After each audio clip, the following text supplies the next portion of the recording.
નમસ્કાર દર્શક મિત્રો, અબ તકમાં આપનું સ્વાગત છે. દોસ્તો, આજે નહીં તો કાલે યોગ વિના નહીં ચાલે એવું આપણે બોલતા હતા અને હવે એ વાત સાર્થક થઈ ગઈ છે.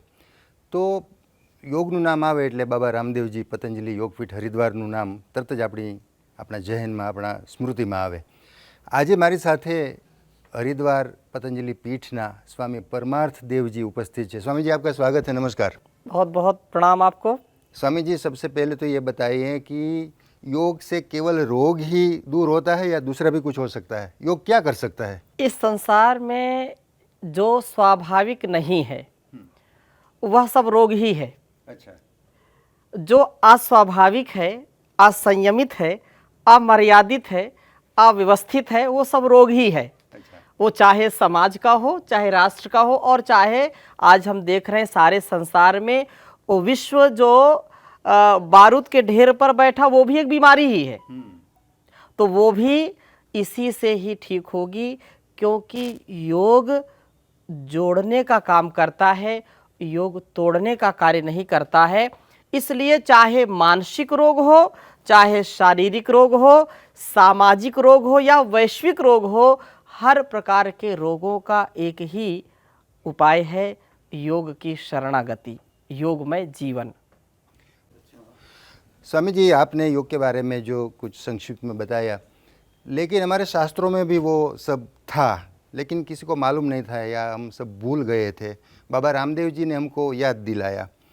तो जो शास्त्रों में लिखा है वो योग और अभी जो आप करवाते हो, पतंजलि पीठ जो बाबा रामदेव जी करवाते हैं, उसमें कुछ अंतर है या वही है? देश काल और परिस्थितियों में हमको उनका संतुलन बना करके कार्यों को करना पड़ता है. आज हम क्योंकि इस विकट संकट को सबने झेल लिया है, कोरोना आने के पहले दुनिया का कोई भी वैज्ञानिक, कोई भी व्यक्ति ऐसी कभी कल्पना भी नहीं कर सकता था कि कोरोना नाम की भी कोई चीज आएगी. तो जैसी समस्या है उसको वैसे ही समाधान की आवश्यकता पड़ती है. हमारे शास्त्रों में, वेदों में जो भी ज्ञान है वो बीज के रूप में है, और उस ज्ञान को हम अपने देश काल परिस्थितियों में जो हमारे कल्याण के लिए है उसको वैसे ही प्रयोग करना चाहिए. तो वही परम पूज्य श्री स्वामी जी महाराज करा रहे हैं कि कैसे अपने तन मन को हम स्वस्थ रखें, कैसे अपने समाज को अच्छा बनाएं. तो उसमें जो परिवर्धन है, उसमें जो संवर्धन है, और परिवर्तन का नाम दुनिया है, परिवर्तन का नाम संसार है. तो उसमें हमको ऐसा लकीर का फकीर नहीं बनना चाहिए. देश काल परिस्थिति में अपने और अपनों के लिए, राष्ट्र के लिए, कल्याण के लिए जो आवश्यक है उसको वैसे ही आत्मसात करना चाहिए. स्वामी जी, हमारे यहाँ diabetes, blood pressure, mental pollution, ये सब बड़ा स्ट्रेस, तो सभी रोगों का एक ही इलाज है क्या योग? योग की जो अनेक विधाएं हैं, आपको मैं बताना चाहूँगा कि योग जो है, योग बहुत विस्तृत अर्थ वाला है. योग का तात्पर्य केवल प्राणायाम नहीं है, प्राणायाम भी है, लेकिन योगः कर्मसु कौशलम, अपने कार्यों को कुशलता पूर्वक करना, ये भी योग है. समत्वम योग उच्यते, हर परिस्थिति में अपने आप को संतुलित रखना. आज के समय में this is very difficult work, बहुत कठिन काम है. तो अपने मानसिक, शारीरिक, सामाजिक संतुलन को व्यवस्थित रखना, ये भी योग है. योगो भवति दुःखः, योग दुखों से ऊपर उठने का नाम है, दुखों का शमन जिससे हो वो योग है. योगश्चित्त वृत्ति निरोधः, अपनी चित्त वृत्तियों पर निरोध करना भी योग है. तो इस प्रकार से योग का बहुत ही विशद अर्थ है, बहुत विशाल अर्थ है. तो ऐसे जो आप पूछ रहे हैं कि केवल योग ही से हम करें, तो संतुलित, जैसा मैंने पहले ही कहा कि संतुलित आहार लेना, संतुलित विचार में रहना, ये भी योग है. अपनी मर्यादा में रहना, ये भी योग है. तो जब ऐसा जीवन व्यक्ति जिएगा तो केवल वो अनुलोम विलोम या कपालभाति ही योग नहीं है, सारा जो जीवन शैली है ये संपूर्ण योग ही है. स्वामी जी, कोई एक आदमी है जो स्वस्थ रहना चाहता है लाइफ टाइम, जी। तो उसकी दिनचर्या कैसी होनी चाहिए? ये बड़ा कठिन प्रश्न है, लेकिन इसके लिए जो हमारे शास्त्रों ने, हमारे जो ऋषियों ने सुनिश्चित किया है, जो निर्धारण किया है कि हमको ऋतु के अनुकूल कैसे जीवन को जीना चाहिए, अपनी दिनचर्या कैसी होनी चाहिए, किस ऋतु में कैसा भोजन करें, रात्रि में कैसा भोजन करना चाहिए, प्रभात में नाश्ते में क्या लेना चाहिए और मध्याह्न में क्या खाना चाहिए। भोजन का जो एक प्रकार से मीनू जो बनाया है ऋषियों ने, उसका हम यदि उल्लंघन करते हैं, उसके अनुसार यदि भोजन नहीं लेते हैं तो रोगी होंगे। अब शास्त्रों में बात आती है, रोगी कौन नहीं, कौन रोगी नहीं, कौन रोगी नहीं, एक प्रश्न किया तो 3 बातें हमको हमेशा स्मरण रखनी चाहिए। 3 बातें जिसने याद रख ली वो कभी बीमार नहीं होगा। हित भूख, ऋत भूख, मित भूख, अर्थात हितकारी भोजन हो। अब हितकारी भोजन है तो हितकारी भोजन को परिमित लेना। अब ऐसा नहीं कि जैसे दूध तो सात्विक है, घृत सात्विक है, लेकिन उसकी एक लिमिट है, क्वांटिटी। अब 1 गिलास पचा सकते हैं, आप 5 गिलास पिएंगे तो हानिकारक है। आप यदि 1 चम्मच घी खा सकते हैं, आपने 5 चम्मच खा लिया, 100 ग्राम पी लिया तो उससे हानि है। तो हित भूख, ऋत भूख, हितकारी हो, परिमित हो, संतुलित हो और ऋतु के अनुकूल हो। वो ईमानदारी की कमाई से जो है कमाया हुआ अन्न होना चाहिए। तो अनेक उसके पैरामीटर हैं और ऋषियों ने जो हमको बताया कि ऐसे ऐसे सुबह से उठ करके हमारी दिनचर्या कैसी होनी चाहिए, वो एक बड़ा विषय है। लेकिन केवल सार में यही बात मैं कहना चाहूँगा कि अपने तन मन को स्वस्थ बनाने के लिए, निरोगी रहने के लिए आहार और विचार, 2 ये आधार हैं हमारे। आहार ठीक नहीं है, विचार ठीक नहीं है तो संसार में कोई भी व्यक्ति किसी को स्वस्थ नहीं कर सकता है। स्वामी जी, आमतौर पर हम यूथ को कोसते रहते हैं, युवा जो लड़के हैं लड़कियां वो बिगड़ गए हैं, वो व्यसनी हो गए हैं, कुछ भी खा पी लेते हैं, तो उसको शायद कोई दिशा दर्शन करने वाला नहीं होता है। तो आपके यहाँ आपके जो विचार उसके साथ कितने युवा लोग जुड़े होते हैं, या आपके पास कैसी समस्या आती है युवाओं की? बहुत सुंदर प्रश्न आपने किया है। यदि माता पिता जागरूक नहीं हैं, घर के बड़े जागरूक नहीं हैं, तो संतानों का निर्माण ठीक से नहीं हो सकता है। हमारे यहाँ 16 संस्कारों की परंपरा है, गर्भाधान से लेकर के अंत्येष्टि पर्यंत। जो विधान ऋषियों ने किया है वो संतान निर्माण के लिए किया है। और जितने संस्कारी माता पिता होंगे, घर परिवार होगा, संयुक्त परिवार की जो परिकल्पना इसीलिए होती थी। एक संतान के निर्माण के लिए माता पिता, चाचा ताऊ, दादा भाई, कितने लोग उसको तैयार करते थे, कितने संस्कार उसको देते थे। तो उससे बच्चा जो है भ्रमित नहीं होता था, पथभ्रष्ट नहीं होता था। आज माता पिता की यह कमी है कि अपनी संतानों को समय नहीं देते हैं। पैसे से सब कुछ खरीदा नहीं जा सकता है। माँ भी सर्विस कर रही है, पिता भी सर्विस कर रहा है, संस्कार कौन दे रहा है? नौकरानी दे रही है। तो संस्कार कहाँ से आएंगे? और फिर वही बच्चा जब कुसंस्कारी हो जाएगा तो पथभ्रष्ट हो जाएगा। उससे नशा, मादक द्रव्य, व्यभिचार, भ्रष्टाचार से कोई बचा नहीं सकता। इसलिए पतंजलि योग पीठ के माध्यम से जो योग की कक्षा घर घर, नगर नगर, डगर डगर में चलाई जा रही है और संगठन के माध्यम से जो बहुत बड़ी सेवा दी जा रही है यूथ के निर्माण के लिए, चरित्र निर्माण के लिए, हमारे साथ मुख्यालय से हमारे आदरणीय आचार्य चंद्रमोहन जी जो युवा भारत के केंद्रीय प्रभारी हैं, तथा मेरे साथ केंद्रीय सह प्रभारी आदरणीय हमारे सचिन जी हैं, जो युवाओं को बहुत बड़ी शिक्षा और बहुत जो परम पूज्य श्री स्वामी जी महाराज का ध्येय है कि भारत पूरी देश और दुनिया का युवा देश है, सदा से रहा है। तो इनका जितना उच्च कोटि का चरित्र होगा, जितना इनका मनोबल, आत्मबल, शरीर बल होगा, उतना भारत प्रबल होगा, शक्ति संपन्न होगा। तो इसके लिए भी एक बहुत बड़ा अभियान भारत स्वाभिमान पतंजलि योग समिति के साथ साथ युवा भारत जो हमारा एक संगठन ही है, युवाओं के लिए बहुत कुछ कर रहा है। स्वामी जी, एक ओर से ये सब चल रहे हैं, अभियान चल रहे हैं, सभी लोग चला रहे हैं, और दूसरी ओर से युवा पीढ़ी है वो धीरे धीरे धीरे उस ओर बढ़ती जा रही है जिस ओर नहीं जानी चाहिए। तो ये दोनों के बीच कुछ बैलेंस नहीं होता। हम ये कहते हैं कि जो जितनी उन्नति करता है उतना बाद में पछताता है। बिना आध्यात्मिक उन्नति के, अगर आध्यात्मिक उन्नति मूल में है, उसके आधार में है, तब तो कितनी भी उन्नति करेगा कभी पतन को प्राप्त नहीं होगा। लेकिन केवल भौतिक उन्नति करना, केवल अपने नेम फेम को आगे बढ़ाना, केवल अपनी शारीरिक उन्नति करना, ये पर्याप्त नहीं है। शारीरिक उन्नति भी आवश्यक है। हमारे युवाओं का शरीर बलिष्ठ होना चाहिए। जैसे हमारे आचार्य चंद्र मोहन जी, ये इतना बलिष्ठ शरीर इनका है कि 5-5 हजार बार सूर्य नमस्कार करते हैं।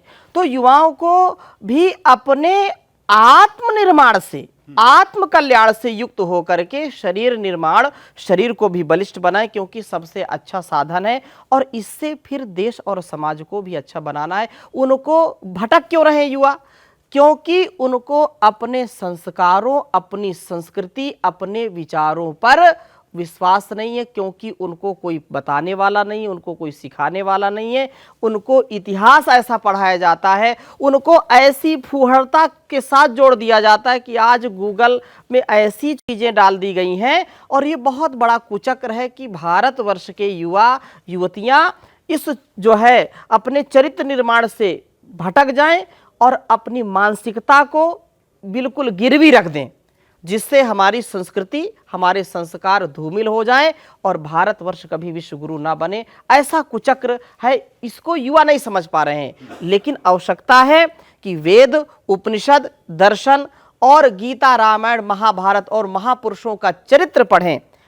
भगत सिंह, सुखदेव, राजगुरु, चंद्रशेखर आजाद, सुभाष चंद्र बोस और सरदार वल्लभ भाई पटेल जैसे, महर्षि दयानंद जैसे जीवन चरित्र को पढ़ने वाले हों तो निसंदेह युवा बहुत ही यशस्वी होंगे। स्वामी जी, एक आम आदमी है, छोटा सा आदमी है, जो छोटा सा व्यापार करता है, छोटी सी जॉब करता है, श्रमिक है, उसको ये योग कैसे करना है, प्राणायाम कैसे करना है, कपालभाति कैसे करना है, वो उसको कुछ मालूम नहीं है। फिर भी उनको स्वस्थ रहना है, ये मेन स्ट्रीम है हमारा जो शास्त्रों का, जो आप बता रहे हैं, उसके अंदर आना है, तो उसको क्या करना चाहिए? उसके लिए हमारे लाखों योग शिक्षक जो परम पूज्य श्री स्वामी जी महाराज के लक्ष्य को पूरा करने के लिए, कि स्वामी जी महाराज कहते हैं कि देश में कोई भी ऐसा व्यक्ति ना हो जो रोगों से, पीड़ाओं से तड़पता हो। उसको हर घर में, हर व्यक्ति में यह सामर्थ्य होना चाहिए, क्योंकि आरोग्य हमारा जन्म सिद्ध अधिकार है और मनुष्य का जीवन उस परमात्मा के द्वारा दिया गया सबसे बड़ा उपहार है। इसको बीमार रखना, इसको लाचार बनाना, इसका तिरस्कार है। इसलिए हमारे यहाँ ये प्रांतीय टीम, हमारे आदरणीय विनोद जी, आदरणीय हमारे लक्ष्मण भाई जी और ये सारी हमारी जो टीम बैठी हुई है, इनका यही कार्य है कि ये योग शिक्षकों के माध्यम से घर घर, नगर नगर, डगर डगर जा कर के योग कक्षाओं का आयोजन करते हैं और निस्वार्थ भाव से, बिल्कुल स्वार्थ रहित तो होकर के सुबह 4 बजे 3 बजे उठ करके 100-100 किलोमीटर तक निस्वार्थ भाव से जा कर के योग कक्षा लगाते हैं और योग के संस्कारों से संस्कारित करते हैं, जिससे अनेक लोग लाभ ले सकते हैं। चाहे किसान हो, चाहे जवान हो, चाहे कोई भी हो, सबके लिए यह बहुत सुलभ बना दिया श्री स्वामी जी महाराज ने। स्वामी जी, लोग कई बातों में विश्वास रखते हैं, जैसे कि रामायण काल में लोग 10,000 साल जीते थे, ऐसा वैसा वो सब, लेकिन कुदरत ने जो ये बख्शिश दी है हमारे शरीर की, एक अच्छा शरीर कितने सालों तक जी सकता है? ये यक्ष प्रश्न आपने पूछा है, परंतु जो हम देखते हैं उसी को हम कह सकते हैं। जो हमारे ऋषि मुनि होते थे, निसंदेह उनके जीवन कई 100 वर्ष के होते थे और उनका आचरण, उनका आहार, उनका विचार वो अरण्यवासी होते थे। आज हमारा आहार सुरक्षित नहीं है। आज हम जो खा रहे हैं वो भी विष के समान है, जो पी रहे हैं वो भी विष के समान है, जो श्वास ले रहे हैं वो भी विष के समान है। तो कितना जिएंगे? फिर भी अभी वर्तमान में भी हम देखते हैं तो 100 वर्ष तक, 120 वर्ष तक, 125, 126 वर्ष तक की आयु के लोग हमको मिलते हैं। अच्छा। हाँ, वाराणसी में और भी अन्य स्थानों में, भारतवर्ष में ही मैंने स्वयं प्रत्यक्ष देखा भी है, सुना भी है, और यूट्यूब आदि में भी उनके वीडियो बहुत सारे पड़े रहते हैं। तो वो 126 वर्ष के हैं, बिल्कुल स्वस्थ हैं। अच्छा। तो ऐसे हम ऐसा ये नहीं कह सकते कि नहीं ये तो बिल्कुल कोरी बात है, ये तो केवल ऐसे लिख दी गई, ऐसा बिल्कुल नहीं है। हमारे ऋषि मुनि वो कई सौ वर्षों तक जीने वाले होते थे, लेकिन आहार विचार व्यवहार बहुत ही उनका सधा होता था और वातावरण भी बहुत अच्छा होता था। स्वामी जी, पतंजलि पीठ है वो आयुर्वेद को बढ़ावा देती है, मतलब आयुर्वेद का एक बेस बना दिया है, एक प्लेटफॉर्म बना दिया है, लोग उसमें विश्वास भी रखते हैं। तो क्या आयुर्वेद ही सर्वस्व है? दूसरी जो पैथी है जैसे कि होम्योपैथी है, एलोपैथी है, वो सब ठीक नहीं है क्या? आपातकाल परिस्थितियों में, एक्सीडेंटल केसेस में हमको जो पैथी हमारे लिए कल्याणकारी हो, जीवन रक्षक है, उसका उपयोग करने में कोई बुराई नहीं है, उसका उपयोग हम कर सकते हैं। परंतु हम ये सब जानते हैं कि जो भी पैथी हम प्रयोग करते हैं उसका कुछ ना कुछ साइड इफ़ेक्ट होता है, और अंग्रेजी दवाओं का तो विशेषकर साइड इफ़ेक्ट होता है। ये हम नहीं कहते, आप देख लीजिए, जो प्रयोग करते हैं उनके शरीर से बदबू आने लगती है, उनके मलमूत्र से बदबू आने लगती है, उनको अपने शरीर से घृणा होती है, किडनी उनकी खराब हो रही है, उनके लीवर खराब हो रहे हैं, उनकी आंतें खराब हो रही हैं, दिमाग भी खराब हो रहा है, हाइपरटेंशन में है, दवा खा खा करके भी शरीर को स्वस्थ नहीं कर पा रहे हैं। तो हम अंधाधुंध दवाओं के प्रयोग से बचें। जो पैथी हैं, हम किसी का विरोध नहीं करते, परंतु उन पैथियों के नाम पर जो लूट है, उन पैथियों के नाम पर जो दीन दुखियों पर अत्याचार किया जाता है, उन पैथियों के नाम पर जो लूट घसोट होती है, जो एक कमीशनबाजी होती है, आए दिन पेपर में आप देखेंगे, इंटरव्यू, आप इतने बड़े पत्रकार हैं कि दवा है ऐसे 5 रुपए की और उसको 100 रुपए में बेचते हैं, उसमें इतने जो है लोगों के कमीशन जुड़े हुए हैं। वो लोड किसके ऊपर पड़ता है? जो बेचारा गरीब है, निर्धन है, और उसको साइड इफेक्ट भी है। अनेक ऐसी औषधियां हैं जो पूरी दुनिया में निषेध हैं, प्रतिबंधित हैं, उनको वहाँ बेच नहीं सकते, लेकिन भारतवर्ष में लोग बहुत धड़ल्ले से बेच रहे हैं और जीवन के साथ खिलवाड़ कर रहे हैं, लोगों के जीवनों को जो है कगार पर ले जा रहे हैं। तो आयुर्वेद सर्वश्रेष्ठ क्यों है? क्योंकि ये निरापद है। आयुर्वेद का प्रयोग ये हमारी सनातन परंपरा है। हम जो अन्न ग्रहण करते वो भी तो आयुर्वेद है। आयुर्वेद का मतलब क्या है? जिससे हमारी आयु बढ़े, ऐसा जो ज्ञान है, ऐसा जो सामान है, उसका उपयोग ही आयुर्वेद है। तो हमारा रसोई घर, किचन हमारा आयुर्वेद का दवाखाना है, वो चिकित्सालय है। तो इसलिए ये बिल्कुल साइड इफेक्ट रहित है, इसका कोई साइड इफेक्ट नहीं है, लेकिन मात्रा का ध्यान रखें। अब कोई इतनी ज़बरदस्त और अंधाधुंध खा दे तो उसको तो भोजन भी यदि खाएगा, रोटी भी खाएगा, ढोकला थेपला भी ज़्यादा खाएगा तो मरेगा। तो इसका संतुलन ध्यान रखेंगे। स्वामी जी, आपने इतना वक्त निकाला हमारे साथ, इतनी बात की, हमारे जो दर्शक है, हमारे ऑडियंस है, उसको बहुत कुछ आज जानने को मिला, सीखने को मिला। हमारे दर्शकों के लिए आपका एक संदेश है, प्लीज़ दे दीजिए।